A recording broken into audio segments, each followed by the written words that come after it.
A todos los presentes y a los deponentes. Es la segunda vez que nos vemos, aunque es la primera vez que está el licenciado Sobrino, lo que me obliga a comenzar con un comentario de él. Si la razón para favorecer este proyecto es que ha sido los mecanismos utilizados desde los tiempos de Muñoz para reorganizar el gobierno, y si alguien tenía duda de por qué había que oponerse, bueno, pues ese es el mejor argumento para oponerse, porque esas lluvias fueron los que trajeron estos lodos. Pero peor, en este contexto de la emergencia que plantea la propia exposición de motivos, las propias ponencias de los deponentes, no hay duda de que en la historia ha habido momentos en que crisis han justificado la usurpación de poderes constitucionales por parte del Ejecutivo. En siglo I a.C., en la República Romana, el Senado decidió otorgarle poderes a Julio César, que lo convirtió en emperador, y eso no terminó muy bien. Más tarde, durante la Revolución Francesa, en su contexto, la Asamblea Francesa le delegó poderes a Napoleón Bonaparte y eso no terminó muy bien.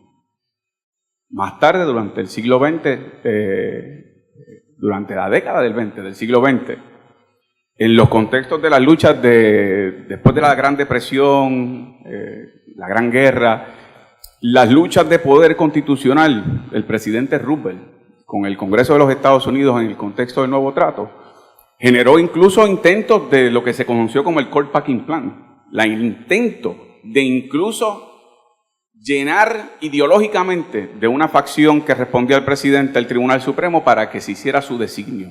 Y eso no terminó muy bien. Por no hablar que en el mismo término del siglo XX, durante la década del 20, en el contexto también de las grandes crisis fiscales y económicas en Europa, el Parlamento alemán decidió darle a su canciller grandes poderes y Adolfo Hitler tuvo un poder que no terminó tampoco muy bien. Digo esto porque el problema de estar subrayando el tema de la crisis y el tema de tratar de que este es el momento en que el gobernador debe tener más poder en una jurisdicción que bajo bandera americana el Ejecutivo es el que constitucionalmente más poder tiene. Si se compara a cualquier otra jurisdicción de los Estados Unidos, siendo nosotros territorio, es para mí inconcebible. Es todo lo contrario, y por eso inicié con el planteamiento que había hecho el licenciado Sobrino. En momentos de crisis, si algo nos ha enseñado la historia, es que más celoso debe ser el Senado, en el caso de Puerto Rico la Cámara, y la rama judicial de mantener un justo balance de que esa crisis no genere, como ocurrió, para no hablar de tiempos pasados o antiguos, como ocurrió luego del ataque a las Torres Gemelas y toda la retórica de la lucha antiterrorista, la aprobación de la ley patriótica, que hoy día todavía en los Estados Unidos se hacen graves planteamientos de violaciones de derechos civiles y humanos contra ciudadanos de los Estados Unidos por su gobierno. Así que cuidado, porque yo creo que el momento de crisis requiere mayor rigor al momento de defender lo que es el poder legislativo y en este caso del Senado. Ahora vamos a lo específico. Yo siento un grado de decepción porque en la última ocasión que tuvimos la oportunidad de estar en la vista pública, se me planteó que había unos acuerdos, pero que este proyecto sufriría unos cambios, y unos grandes cambios. El proyecto que yo tengo ante mí, que me repartieron para la discusión de hoy, es el mismo que me dieron en la pasada vista. Pero no solo eso, sino que al revisar lo que tiene los mismos artículos, reviso las ponencias. Y las ponencias tienen exactamente los mismos elementos que se expresaron la vez anterior. Y yo quiero decirles cuáles. Cuando uno entra al tema de la separación de poderes, como ustedes saben, en la Constitución de Puerto Rico se dispone que la Asamblea Legislativa es la que tiene la facultad constitucional para crear, suprimir y consolidar agencias de gobierno. Cuando reviso la ponencia, particularmente de la Secretaria de Justicia, que ella reitera preguntas del senador Nadal, ella reitera que esta es la ponencia que recoge los acuerdos, están aquí. Cuando busco si en su ponencia que habla de artículos eliminados, si se eliminaba el artículo 1.03, delegación de poderes, no aparece eliminado. Sin embargo, ese artículo que seguiría vigente, de acuerdo a su ponencia, dice en una parte, en miras de que el funcionamiento del gobierno sea el más eficiente posible, se autoriza al gobernador a crear, suprimir, externalizar, agrupar, coordinar y consolidar agencias, funciones y servicios. El mismo lenguaje que contiene la Constitución, reconocida como una autoridad de la legislatura, se mantiene en el proyecto en su artículo primero. Es el primero, el 1.03. En esa misma línea, cuando vamos entonces al artículo 2.11, cotejo la ponencia no indica que ese artículo se elimina. El artículo 2.11, discúlpenme, dispone en una parte, las agencias creadas por la Asamblea Legislativa, con excepción de aquellas enumeradas en el artículo 2.06 de la ley, que son las que dispone el Gabinete Constitucional, podrán ser suprimidas, consolidadas, externalizadas, reorganizadas conforme a la política pública establecida en esta ley, que se las delega al Ejecutivo. Continúa vigente ese artículo. Vayamos a otro artículo sobre el tema de separación de poderes. El artículo 2.14, facultad de nombramiento en cuanto a las agencias creadas, suprimidas, consolidadas y reorganizadas. Y en ese habla en su primera oración cuando, como parte de las gestiones para agrupar, coordinar, consolidar, reorganizar, suprimir y crear agencias, repite en 3 artículos distintos la facultad que tiene constitucionalmente la Asamblea Legislativa como parte de un poder del Ejecutivo, el gobernador. Para mí eso violenta la separación de poderes y yo no estoy dispuesto como senador a delegarle ese poder al gobernador. Ese le corresponde a la legislatura. Segundo tema, el tema del artículo que hablamos en la última ocasión, 5.03. Este va dirigido, como planteé la otra vez, a maniatar a los jefes de agencias que puedan impugnar acciones relacionadas a esta ley.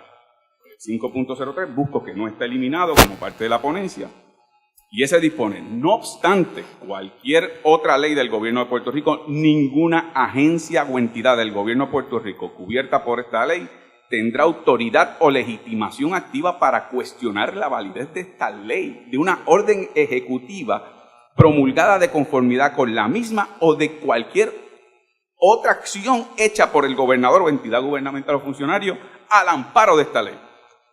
O sea que ya no es solo que la Asamblea Legislativa le entregue el poder, las llaves del carro al gobernador. Es que si choca el carro no se le puede reclamar. O sea, le cierra la vía judicial, es decir, menoscabando facultades de la rama judicial. Le quita facultades al legislativo porque se las menoscaba gravemente en cuanto a entregar un poder específicamente reconocido con la Constitución. Y ese artículo sigue vigente. Tercero, lo hablamos en la otra ocasión y se me dio una explicación que aquí no está definida todavía. Cuando en el contexto de ese artículo 1.03 se habla de suprimir, consolidar, habla de externalizar servicios, programas y facultades.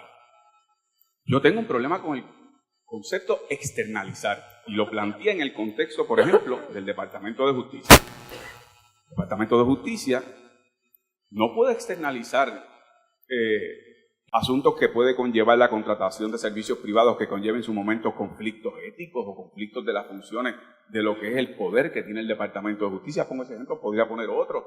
¿Qué es externalizar? ¿Quién lo va a limitar? ¿Cómo? Si la Asamblea Legislativa le acaba de entregar esa facultad al gobernador y no va a tener facultad de pasar juicios sobre leyes o sobre elementos de determinaciones al amparo de ese lenguaje, que parecería ser que la externalización de servicios, que yo creo que se define como privatización de servicios, que ya conlleva otros problemas, pero eso me parece un lenguaje peligroso que se le añade ya al constitucional que se nos usurpa. El artículo, por cuarto lugar, artículo 5.5, ya no solo es el usurpar facultades constitucionales de la Asamblea Legislativa, ya no es solo menoscabar facultades de los jefes de agencia para acudir a los tribunales como parte del poder de la rama judicial. Ahora vamos a los contratos privados. El artículo 5.05 dispone esta ley y toda acción tomada conforme a la misma, incluyendo las órdenes ejecutivas promulgadas conforme a la delegación de poderes expresa establecida en esta ley, deroga cualquier ley orgánica, general o especial, artículo o sección de ley normativa convenios colectivos.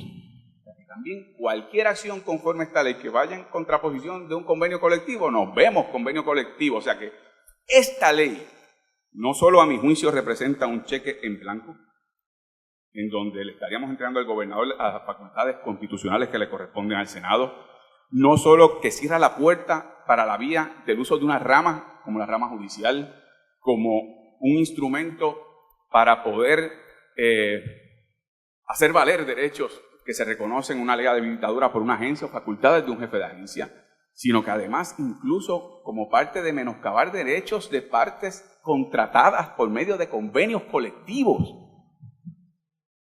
Estos son 4 ejemplos de 4 incisos que de ninguna de las ponencias surge que no están bien. Yo tengo como quiera problemas con el proyecto, pero doy estos 4 ejemplos porque, como he dicho públicamente y lo reitero hoy, en este proyecto, detrás de él, se le podrá cambiar una coma, una oración, un número. Hay una actitud. Y la actitud que hay es: no pases trabajo con esa gente en la legislatura. No pases, vamos para un proceso expedito. Que al gobernador le entreguen toda facultad constitucional con respecto a esta reorganización. La Asamblea Legislativa, una vez le apruebe ese plan de reorganización, de ahí no hay que pedir más permiso y de ahí entonces el gobernador actúa conforme a su criterio, conforme a lo que sea su visión o política pública. Y yo puedo comprender el argumento que se ha utilizado. Aquí hubo un voto para un mandato, para una reorganización y un gobierno eficaz. Esas son aspiraciones. Pero la realidad es que ese voto tampoco representaba el que el país pidió, que se menoscabaran los poderes, cuán menguados ya son como territorio que somos, los poderes que podemos tener cada una de las ramas constitucionales con respecto al ejercicio de esas facultades que nos reconoce la Constitución. Eso no lo pidió el país. Y por lo tanto, señor presidente, yo hago más bien el planteamiento. No puedo tener preguntas porque es que ya veo que es que no hay las respuestas que yo deseaba de la última oportunidad que tuve en la pasada oportunidad de vista pública. A hoy, en cuanto a los textos oficiales entregados a la legislatura, hay cambio ninguno.